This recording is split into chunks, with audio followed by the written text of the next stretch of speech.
It's the Wrestling Caucus. I'm Peter A. I'm Smiley Ariaga. And today, simultaneous T-sips. I'll allow it. Today we're talking about the Royal Rumble. Before we get into the particulars, generally speaking, what did you think of the show? Well, when you take away the moral guilt and out of it, it was pretty enjoyable, honestly. It was this is a 4-hour show, and usually with 4-hour wrestling shows, they feel very long and just like kind of drawn out. I mean, WWE, they still have their promo packages and stuff like that, all their their ad packages that pad on time, but this show didn't feel that long, actually. I forgot that when we got to the last match, I'm thinking like, oh, wait, there's another match, right? Oh, wait, it's right, it's already over. It's already a men's match. There was only one match I thought should not have been on here, probably Sami Zayn and Drew McIntyre. I think, like, you said this after the match, that it was like, it felt like a SmackDown match, and I totally agree with you. Like, I don't know, you could have just had both world champions in the back cutting promos before the men's Royal Rumble match. You could have even, you know what I mean? If the champions aren't going to be wrestling on the card, you could have at least just had them cutting promos, but I don't know. That world title match didn't really need to happen, especially after AJ and Gunther, but other than that, it was a fun show. It was a very fun it was a very fun show. Like, it's, the whole Saudi Arabia of it all. But yeah, I thought it was a good show. A little long. It was almost 4 hours. Some of the video packages and the commercial breaks could have been trimmed down a little bit. Yeah. And I agree with you. I don't think Drew and Sami Zayn should have been on the show. I get why they put Sami on the show, though. I do get that because he's a big star in Saudi Arabia.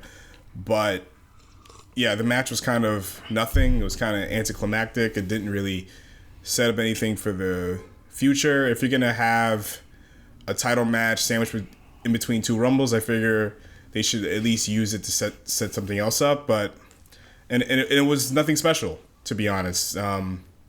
The Gunther and AJ match was great. There was a lot at stake. There was a lot of built-in story in there, and it was kind of full circle.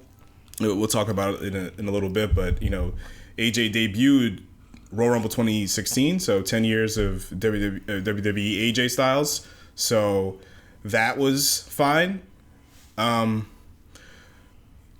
we get into each of the Rumble matches, the one thing I would say, it wasn't loaded with nostalgia.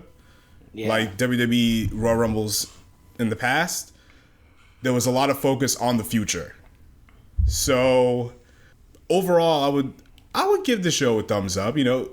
From a quality perspective, it was good. But again, some things you could have took off, and especially with the men's Rumble, the outcome could have been better. Yeah. But anyway, let's start with the women's Rumble. Some particular beats from it. I guess we'll start with the winner, right? So Liv Morgan won.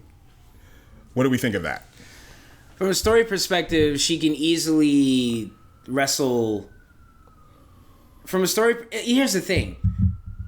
Liv Morgan is a big star, and this is good her coming back from injury and winning the Royal Rumble. That's a good thing for her. If Rhea Ripley was still champion, I think this would make even way more sense because they have way more history. Because I'm thinking if Liv Morgan wrestles Lyra Valkyria, no, wrestles Jesus Christ, who's the oh my God, I'm totally drawing a blank. Who's the woman, the champion that's not Jade Cargill? What's her name? Stephanie Vaquer. Vaquer. Yeah. Because her wrestling Vaquer, I'm so tired. Her wrestling Vaquer would be a better match. Easily. Liv wrestling Vaquer is a better match than her and Cargill. But I don't know. I'm thinking damn, if Ripley were still champion, this would be perfect. But Liv winning, I'm happy Liv won and not the Bellas. I'm happy. I'm really happy about that. Because Nikki Bella wrestling Lyra Valkyria makes sense in the story perspective, but that's a story I didn't want it to end, that I'm glad it's over. So, yeah, I don't know. Liv winning, I'm fine with that. She's probably, the only person I wanted to win was Sol Ruca. But I'm happy Sol Ruca made it, she was one of the final three. Yeah. So that's good. That means they believe in her too, as much as I believe in her. So I'm happy about that. I would have liked it as Sol Ruca won or Roxanne Perez because they're both better wrestlers. But Liv Morgan is a good personality. Yeah. I think she's definitely a standout with the Judgment Day since Rhea left and Edge left and Damian Priest left. Dominic Mysterio and Liv Morgan were like the charismatic weight of Judgment Day, and she's got a lot of momentum. As a babyface, she got really over, and she's been doing a great job as a heel. Long term, I see Liv Morgan as a babyface because we talked about this like a couple of years ago. She has an amazing connection with the fans, right? So I'm glad she won. But as far as like the WrestleMania match, the WrestleMania title match with Liv Morgan and Stephanie, I'm sure it'll be good, but it's not like, whoa, that's a match I gotta see, But I'm glad that Liv Morgan won. She's great. It's deserved. It makes sense. It's not totally illogical that she won, but I don't know. Maybe Stephanie and Liv will steal the show. Well, because Valkyrie is amazing and Liv Morgan is good, especially when she's in the ring with someone like Valkyrie, who's even better than her. But I didn't if you ask me, like, hey, what's a main event women's title match? This wasn't the first thing that came to mind, but fine. You could do worse. One fear that I have is that they fear probably. I feel like if their fear is that Valkyrie and Liv Morgan don't have the chemistry that people think they should have, they might make this a triple threat match. But who would be the third person? Maybe Ripley, or because they love doing that shit. They love this making. I don't want that to happen, but I feel like they might make that happen. Yeah. Because you remember that triple threat match with Io, Ripley, and Belair was absolutely phenomenal. You know what would have made that? I say this all the time. You know what would have made that better? If that was a one-on-one match. Yeah, and also like from a storytelling perspective, didn't Liv eliminate Raquel Rodriguez? Yeah, so that's the end of the judgment. That's going to lead to the end of the judgment. Sure, I hope. Yeah, I hope. Yeah. Which brings me a thought that I have a thought for the men's Royal Rumble when we get there. Trust me, because you brought up the Judgment Day, and I have a freaking thought. Another thing with the the women's Rumble, they had a lot of new stars have a lot of shine, like Sol Ruca. She was amazing, and they also set up a few stories with just so happened to be a lot of the tag teams. Alexa and Charlotte, they kind of eliminated each other. Well, Charlotte eliminated Alexa. Yeah. Kairi Sane inadvertently eliminated Asuka. Inadvertently, even though this God, that looked like I know the Rumble is every man and woman for themselves, right? But the thing is, they're currently like rehabbing I shouldn't say rehabbing. This is the women's tag division 2.0, I feel like, right? Yeah. So I don't think we need to cause ascension with many women's tag teams. I can understand the Judgment Day. That should finish. Yeah. But the fact that they were teasing something between two other women's tag teams, I don't know if that's the most effective thing to do. Nah. Years ago, this is a segue, but it's not really. We were talking about tag teams and groups. Years ago, when I was obsessed with the Bullet Club, I remember being like, "Oh man, the Bullet Club's so cool." And I remember you saying like, man, I'm kind of over stables," and that was years ago. Now, I understand what you mean because there's way too many stables, and this is across wrestling. I don't have a problem with stables. I had a problem with Bullet Club because Bullet Club to me just became a t-shirt. Yeah, okay, I get. Yeah, it just became, who has the coolest Bullet Club shirt design? That was it. I liked from the Bullet Club, at least the later era of the Bullet Club, it was, the Elite. Mm. That was like, okay, this feels like a group. The Bullet Club just felt like a t-shirt. Yeah. That was that. But I have no problem with stables. Stables are fine. They don't. I don't care. I don't lose sleep over those. But all right, let's talk about AJ Styles Gunther. Yeah. And now, if AJ lost, he would have to retire, and he did. Yeah. Actually, that's the question. is this it? My gut tells me it's not. But you were saying while the show was running that you can't just use and abuse a career-ending stipulation. No, because you don't want to be. You don't want any wrestler. You don't want. Because here's the thing: if they fake out on this now, no one will ever get engrossed into a retirement angle the way they used to. Because here's the thing: on one hand, yeah, they did back themselves into a corner here. You want to know why? Because, and I think I told you this, like, AJ and Gunther should have been a trilogy. Tonight should have been their second match. It just should have simply been... You remember when AJ and John Cena, the perfect trilogy, he wrestles John Cena at Money in the Bank. It shows a little bit of what they can do. It introduces AJ Styles to a new audience, and also it introduced John Cena AJ Styles. Second match was their classic, the SummerSlam match. The third match was maybe not as good as the second one, but it was still a great definitive end to their trilogy. Before they wrestled again, obviously, years later, but this should have been AJ and Gunther 2. And if you're going to have AJ retire, the retirement match, they could have said it, okay, tomorrow night is Raw. Tomorrow night, if AJ had won this match against Gunther could have been like, fine, we're going to have one more match, but this time want your career on the line. And you build that up to WrestleMania. And then in between then, you can have AJ work with people, like, you can have him work with Frank Kazarian. You can have him work with people that, like, because I feel like there is more. It does feel like there's more for AJ to do. I think that's the point, too. Yeah. I think AJ probably feels like, okay, I'm at my physical peak. Yeah. I'm still great. Let me go out now. I like that. I don't know if that's true, but to me, it's a smart way to think. If they're not just gonna blow a career, use a career stipulation like that. No. I think AJ really is like, I'm done. But again, I could be wrong. I mean, if the guy retired last year, Jesus Christ, like, he debuted at Royal Rumble in 2016, right? 2017, 2016. He's been, I don't know about you. I mean, I'm sure you can agree to this. It's like John Cena.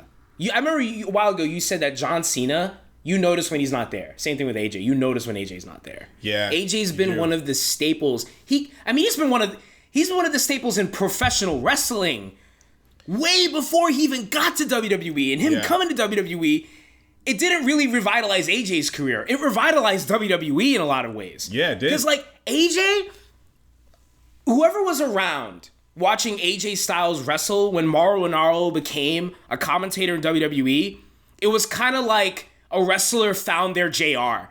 Somebody who commentates as good as they wrestle, and they just complement each other. Like, that was Mike Tenay to me for AJ Styles. Well, in TNA, for sure. But, like, oh, of course, yeah.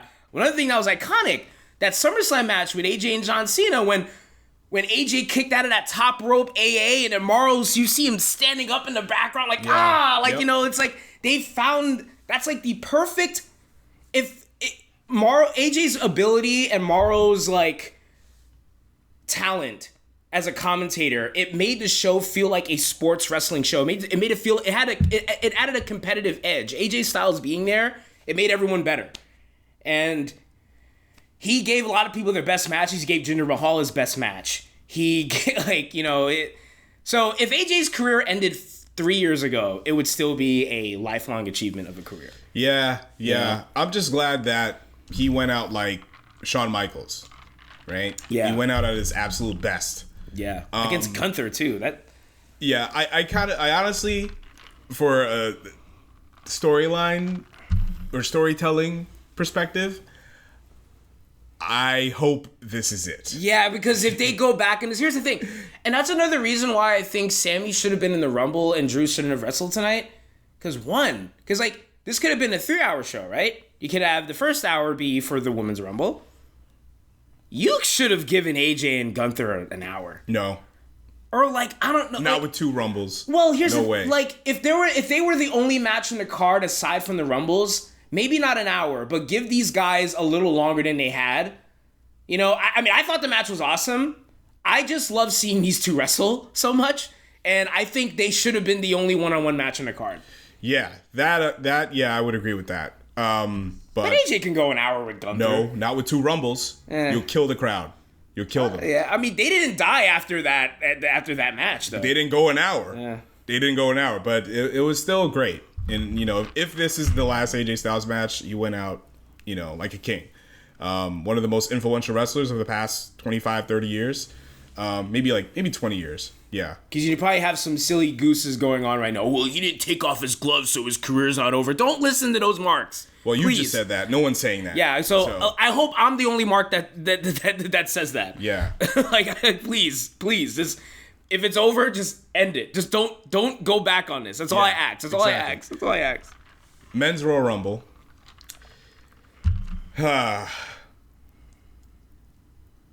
Obafemi had a great showing. That was awesome. Yeah, it was great. He should have eliminated Brock Lesnar. Yeah, that would have been great. Javon Evans lasting almost an hour. Yeah, not bad. Yo, you missed this part. You know how a lot of people try to do he almost escaped the ring, but he didn't thing.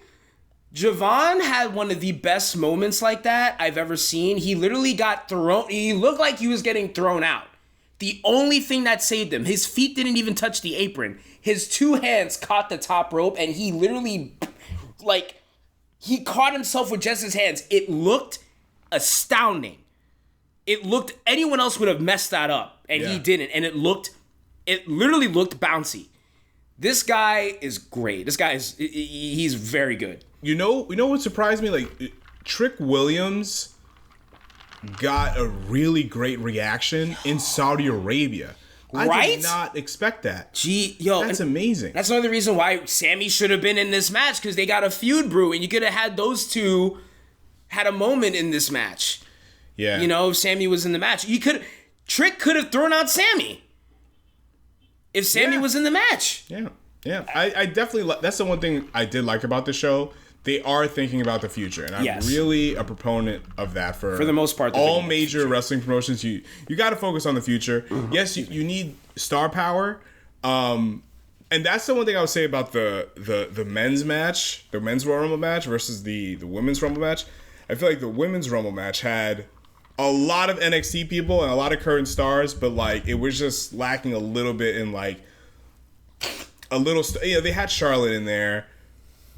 Was Bayley in there? Bayley was in there. Yeah, Bayley was in there. They better have had a Rumble with Bayley in it. Are you kidding me? Yeah. I guess they did have all the top women in there, but something was missing. And I think AJ Lee was that thing. AJ Lee, yeah. She was they needed her. I don't know what's up with her. I don't know if she didn't want to go. I don't know what the story is. I don't know if she's nursing a little injury. I don't know what the deal is. My guess is this women's Rumble needed her. It needed something. You know? I'm glad Liv Morgan won, but that match needed something. And I think AJ was that spark. She was the one thing this match was missing. Yeah. And you know who was missing from the Men's Rumble? We're talking about the Judgment Day. You know who was missing from the freaking Men's Rumble? Dom? Well, him too. Well, I think he's injured. Balor! Oh my God. Where the hell was Balor? Where was Finn Balor? Yeah, you're right. They had Mr. Iguana in there, but not Finn Balor? They had both. Yeah, you're right. They had both of the fake American luchadors in there. And they had Chad Gable come back, not even as Chad Gable. That should have been a big deal. You could have took out Ludwig Kaiser. You could have had Gable in there, actual Chad Gable, and Finn Balor. But the final four to me should have been Finn Balor. Well, if not, you take out Logan Paul. Yeah, take him out of the company. Either Finn Balor or Cody. I would have been okay with that. Balor, Cody, Walter. I agree. Finn Balor should have had a good showing here, you know? The final four could have been Walter, Obafemi, Balor, and Trick. Or Trick. Trick. Yeah. Why not Trick? Why not Trick? He didn't have to win. No. He could have got his ass thrown out, but still would have he could, after throwing out Sami, you have the final four. Yeah, if you're gonna have a white guy be in the final four, it should have been Cody Rhodes, not Logan Paul. What do you make of? So Braun Breaker came in at number 2, and then he was tossed out. Well, not tossed out, but what happened? He was on the apron, and then he got jumped. Yeah, he got jumped by a hooded guy who was probably Seth. Yeah, and then he got eliminated by Obafemi right after that. You know, I would have forgiven that for one reason only. if you would have had a thing, like I said, after he gets thrown out and he's pissed off, he starts killing people. He starts destroying people. Yeah. After he gets thrown out, because Brock did that one year he got thrown out. Yeah, he started killing people. Yeah. Braun should have done that. So you think Seth is the masked man? He should. Yeah. Seth should have taken off his hood and be like, ha ha, while he's going ha ha to the crowd. Braun breaks his neck. And then he lines up every member of the village vision. He lines up every member of the vision backstage, punches them one by one, including Paul Heyman, but keeps Paul Heyman. And it's just him and Paul. And you end the vision one night. I don't think you needed to put, if it's going to be Seth, you didn't have to make it mysterious. So stupid. If you're going to bring back Seth, bring back Seth. Oh. Because you already did the mask thing with Austin Theory and it was a dud. So... It wasn't done. Yeah. Who cares about Austin Theory? I don't know. Now, since you did the thing and it's Austin Theory, no one really cared. Now you're gonna do it again. It's not gonna mean as much. But if it was revealed that it was Seth Rollins, the crowd would have lost their mind. Yeah. Yeah. Jey Uso. So he comes out and he, does the yeet thing with the crowd and the people like it. But he gets into the ring, and then he does it in the ring while he's... I knew that would happen. While he's at risk of getting thrown out. He should have been thrown out during this. To me, Brock Lesnar should have just thrown him out. Or a bunch of guys should have ganged up and just tossed his ass out. You know what I mean? Or even his brother or his cousin. If Roman Reigns threw Jey Uso out right then and there, that should be a lesson learned. Don't start dancing. Jey Uso... And then that would have been a good implication. That would have been a good thing that leads to him stopping this bullshit. You could have had a segment with him on Raw or SmackDown and be like, yo, why'd you throw me out, Oos? And Roman's like, you want to know why? Because you were being a freaking moron, wasting time doing your stupid music when you should have been trying to win the Rumble. Exactly. But no. It's fine. It's okay. Drew McIntyre costing Cody to get tossed out. That was him? He assisted him getting eliminated. Yeah. So, I guess... WrestleMania, Cody versus Drew McIntyre. If Cody wins the Chamber, because now you gotta get Cody to win the Chamber. Now Cody has to win the Chamber now, right? Yeah. I guess so. I mean, that's fine. Look, if you want to give Cody an obstacle, I think Drew McIntyre is fine. It's a fine. Yeah. You have him win back, have him beat Drew McIntyre. I just think in a perfect world. Gunther beats Cody. But it's not a perfect world. Why couldn't Braun Breaker win the Royal Rumble again? But if he wins the Rumble, that'd be fine. But, he faces Punk. I could live with that. But the thing is, like, Gunther retired Goldberg, John Cena, and supposedly AJ Styles. He's got to get something out of this, He's got if there is a chamber match for a title match at WrestleMania, or he's got to be in there, I don't know. I don't know what their plan is for Gunther. What are they doing? Here's the thing, like, I'm starting to realize maybe making Drew McIntyre champion probably wasn't a good idea story wise, because all the people that Roman winning, if Cody was still champion, it could be like, okay, you can finally circle back with Roman and Cody again, but that's not great. If Cody was still champion, if Braun Breaker had won, then you have a young guy versus the current guy. If Cody was still champion and you had any guy, I don't know, like, if you want an obstacle for Cody, Gunther is that obstacle. Yeah. Clearly. Yeah. I don't know. Because here's the thing, if Cody was still champion and Gunther won the Rumble, then that's a straight shot from Gunther to Cody. Maybe I'm starting to realize giving Drew McIntyre the title maybe wasn't a great idea. I don't think so either. I love Drew McIntyre. Nothing against him, but I just Cody versus Drew at WrestleMania. I'm sorry, I feel like I saw it already. Hell, even if Drew McIntyre wasn't champion and you had him win the Rumble, that's a shot. That's a straight shot to have McIntyre face Punk. We were talking about this during the show, but I feel like if Kevin Owens didn't get injured, this would have been the perfect spot for Kevin Owens. Yeah. This would have been the perfect obstacle for Cody to overcome. And yeah, I don't know. Yeah, I like Roman is better than he's ever been. Yeah. All right, Roman Reigns winning. Okay. Do I want to see Roman Reigns versus CM Punk? Yeah. Absolutely. That's the one good thing out of this. Absolutely. Yeah. But I don't think that match needs a title. No. At all. You have a built-in story there. You know, the whole idea, like, CM Punk's storyline in 2012 brought Roman Reigns into WWE. Yeah. Right? And via the Shield. So you can do that whole thing. Right? And CM Punk can say, I made you who you are, and, you know. I did more than this Pepsi tattoo, Roman. Or whatever you're going to do. But it doesn't need the title. But to me, it's just like, we're going back to where we were a few years ago. You know, I thought Cody winning was like the beginning of something new. And again, Roman Reigns is as hot as he's ever been. So I guess they're just striking while the iron's hot. I get that. But I think as much as I like the fact that they use a lot of new guys they just called up from NXT, I do think that this is it's a little anticlimactic. Was the match, the way they did it was very well done, but it's just, you know? Because if we're talking about striking when the iron's hot, Roman's sword was already made. They already made Roman's sword. You know what I mean? They already established him. You could have given this to a Braun Breaker or a Trick Williams or Gunther. Yeah. Gunther. That would have been. Think about the ultimate heel move. You retire AJ Styles and win the Royal Rumble in Saudi Arabia in the same night. But what I mean by that is like Roman as a babyface. Like right after losing at WrestleMania 2 years ago, he comes back much later. He feuds with his cousins, and he got it. People were chanting OTC right out of the gate. So I get it. I get it from that standpoint. But I think that it was Gunther's time. Yeah. It was definitely Gunther's time.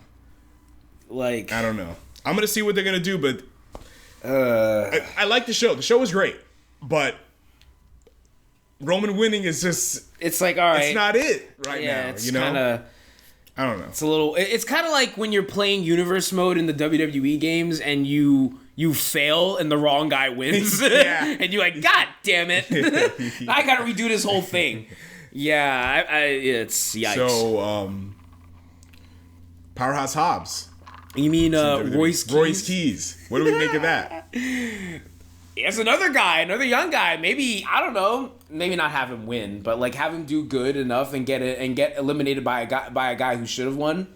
He should be in the chamber though. Yeah, he should be in the chamber. I mean, it was cool. It was pretty cool to see. I mean, I'm not surprised at all because like. And I'm happy he debuted at the Rumble and not... He debuted at the Rumble. I thought he was going to debut at NXT. Thank goodness. Yeah. Oh, my God. He could have been on Raw, but it was at a main pay-per-view, so... You know, I hate to say this, but... Ricky Starks comes in, and he's in NXT. Powerhouse Hobbs comes in, and he's right to the Rumble. I mean, they can easily put him on NXT, you know. Why? It doesn't mean him debuting in the Rumble doesn't necessarily mean he's going to be on the main roster. I would like to think that he is. He's most likely will be, but like, because like, Ricky Starks was pushed as like a, you know, he was in a bunch of main event like angles. Yeah, was he booked consistently? No, but he was in the mix with MJF and all that, you know? Punk. Yeah. He was feuding with Punk for a little while. So, and then he leaves AEW and he debuts on NXT. Powerhouse Hobbs, who wasn't really pushed like Ricky Starks was. He was used more, but I don't think Will Hobbs was in like a world title match. No. Ricky Starks was. Well, Will Hobbs had a chance to go out the world title until he got rolled up by Orange Cassidy in that tournament. Oh, yeah. So that's what they thought of him. But I guess they see a lot in Royce Keys. He called him Rolls Royce. They should have called him Rolls Royce. Yeah. But like, honestly, like, that's another guy who probably should have been in this Rumble. Ricky Starks. Yeah. He could have been in here. He could have, like, you know, eliminated a few guys, and then Royce Keys comes and like, oh shit, and like, wow. Yeah, I'm excited for Because then, if you would have had Royce Keys throw out... Powerhouse Royce. If you had him throw out Ricky St. Starks, then that could have led to an angle on NXT if he's going to NXT, but I don't know. Braun Breaker versus Royce would be something. That would be good. Yo, get rid of the Vision, man. Just dissolve the Vision and dissolve the Judgment Day all in the same night. Judgment Day should go first. I would like them all at the same night. You know, like, do all your spring cleaning in one day, I say. Do all your spring... Clean the whole house in one day. So I guess WrestleMania, on the women's side, Liv Morgan versus Stephanie Vaquer. Yeah. Right? And then, okay, Tiffany Stratton was number 30, and she kind of had a good showing. So maybe it's going to be her versus Jade. Yeah, because they have some history. Yeah. And then on the men's side... possibly Roman Reigns and CM Punk. I would hope for that. And then maybe Drew McIntyre and Cody. You could do worse. Yeah, you could do worse. You could do worse. All right. We can wrap it up. I hope it's not wrapped up for Finn. No. I love him, man. No.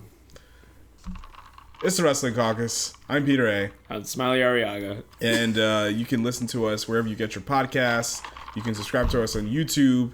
Follow us on the socials at Wrestling Caucus on Instagram. All the links will be in the description. Later days. Stay safe.